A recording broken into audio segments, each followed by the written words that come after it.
नमस्कार.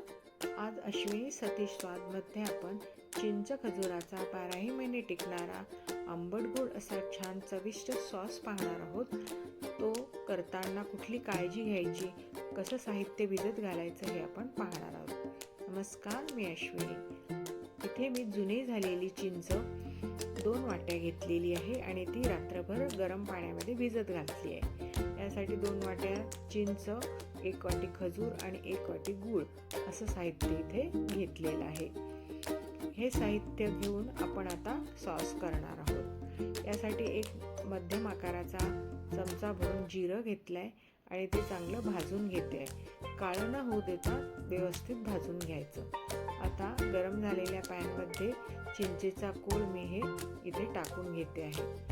हा चिंचेचा कोळ आपल्याला टाकायचा आणि याला छान उकळी येऊ द्यायची आणि मगच गूळ घालायचा.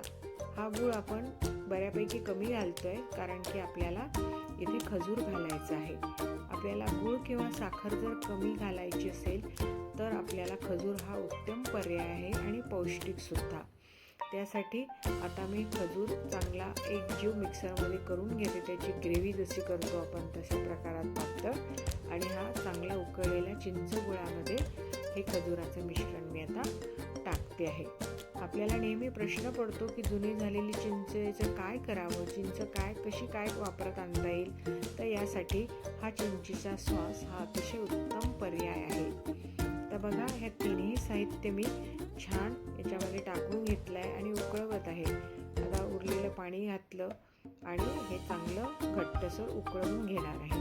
याचं थोडंसं पाकावर तयार झालं पाहिजे, नाहीतर काय होतं की पाण्याचा अंश राहिला तर तो सॉस खराब होण्याची, बुरशी येण्याची शक्यता असते. आता हे चांगलं उकळल्यानंतर इथे मी 2 चमचे तिखट घालून घेते आहे. जर तुमचं तिखट खूप तिखट असेल तर कमी घाला. आणि या इथे मी 1 चमचा सेंधव आणि 1 चमचा आपलं साधं मीठ असं दोन्ही मीठ घालून घेते आहे आणि पुन्हा एकजीव करून घेते आहे. हे चांगलं आपल्याला शिजवून घ्यायचं आहे. त्यामुळे काय होतं की पाण्याचा अंश कमी होतो आणि सॉस चांगला 12ही महिने टिकतो. याचा रंगसुद्धा आता छान बदलत आहे. तर बघा, आपल्या ही कन्सिस्टन्सी लक्षात घ्यायची आहे. मग हळूहळू पुढील साहित्य घालायचं. आता जे जिरं होतं ते मिक्सरमध्ये मी बारीक करून घेतलं आणि ते संपूर्ण जिऱ्याची पूड इथे मी घालून घेते आहे. ही सर्वात शेवटी घालायची. आता बघा, असा घट्टसर हा सॉस तयार झालेला आहे. हा चटणी म्हणून सुद्धा आपण दही भल्ला वगैरे बाकीच्या साहित्यावर घेऊ शकतो. तुम्ही नक्की करून पहा.